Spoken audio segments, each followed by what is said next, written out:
Thursday night was a good day. I'm having a hard time trying to figure out what this video is going to be about.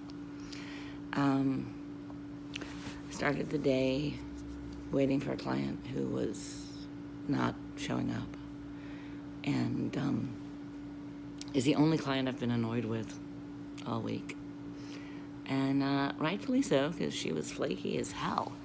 It was kind of nice to deal with somebody who was just, a piece of work, as opposed to a testament to the resilience of good people and the evil that lurks in too much of our world. So it was just nice to have somebody who was just like, God, you're just a mess, and not in any of the ways I can have any sympathy with. You're wasting my time, you're wasting everybody's time, and I think you're lying. It was kind of a refreshing sort of like, oh yeah, these are the sorts of things that are annoying in real life. So she was annoying, and that was kind of centering. Saw 3 clients today. It's not many. But the first one was easy peasy, in which is to say, the horrific facts of her case fit neatly into the boxes that asylum officers are looking for. Wonderful, wonderful young woman in a horrific situation, and just doing the best for herself and her kid. And I think she's going to be fine. The thing that was heartbreaking is that, she's Ava's age. She's 22, and she and her 6-year-old are here. And I think, like I said, though, I think they're going to be okay. She has incredible resources, by which I mean inside of her. Second client is what I'm going to see again first thing tomorrow. It was a difficult case to make fit into the boxes. If you're looking at the 3 countries that we've seen everybody from, I've only seen people from Honduras, El Salvador, and today I finally had my first Guatemalan. So it really is Central America. That is where this crisis is. And Honduras is politically awful, and I would put it at a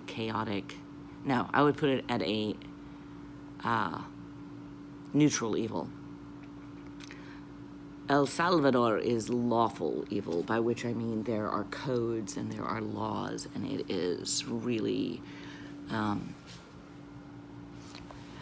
it's run by horrific people who do horrific things, but, and it works by, the rules. They will tell you the rules. They will exact their vengeance according to those rules, and you can set your clock by it, because that's where their power comes from.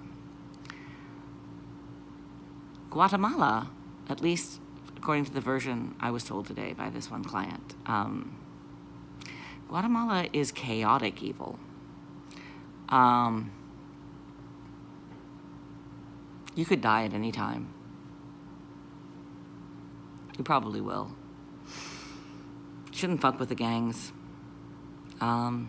because then you absolutely will die. But it'll be at any time. Might not be today. It might be in 3 weeks. I've had a client this week whose reason for needing asylum, and it's a very valid reason, is that she witnessed a gangland kidnapping and was thus targeted for pretty much termination. And her case was rock solid. There was, escalating threats, and finally they were waiting outside her home, so she never went home again. Like you do. And that was El Salvador. Guatemalan client. She's lost track of how many murders she's seen. They're almost all gang-related. She has a 4-year-old daughter who has been with her for 5 of those murders that she's seen. The first one was when the baby was 6 months old. So, you know. And she fears for her life because she has crossed a gang. But she didn't get the normal threats. The threat, we're always looking for the explicit threat. What did he say? He said, blah, blah, blah, blah, you and all your family. Guatemala is just like, no, you know that this is what you have to do. You get the phone call and you have to do this. And if you don't, you're going to end up dead. But it's not like the next day, or it's not like they will relentlessly hound you. They may know exactly where you are, and they just haven't gotten around to killing you yet.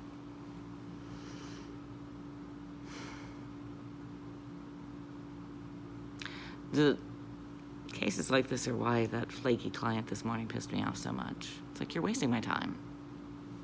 You're not showing up. You're wasting my energy and the energy of all these other people who are running around looking for you so they can try to build, they can try to help you. And then you show up and you expect me to walk out of the room where I'm with a client who's in a literal life and death situation for you? So that was kind of great, you know? It was kind of like, yeah, let me be pissed off at this trivial thing. Because that's a scale I'm used to. That's a scale I think we're all used to, and so it was kind of nice to go back to that. Final client of the day was the woman I was weeping about in my final video last night, the one I posted earlier today. But it was getting her all the way finished for her prep because, if you will recall correctly, we were so rudely interrupted when it was 8 o'clock last night and we had to stop. And today I got to meet her children and to hear their testimony, what they wanted to say. They both wanted to meet with me.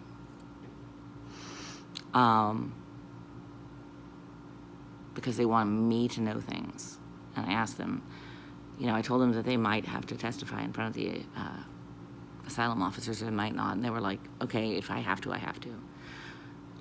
But something about my interactions with their mother had convinced them that I was a person that they wanted to talk to. And I posted their beautiful artwork after that heartbreaking video.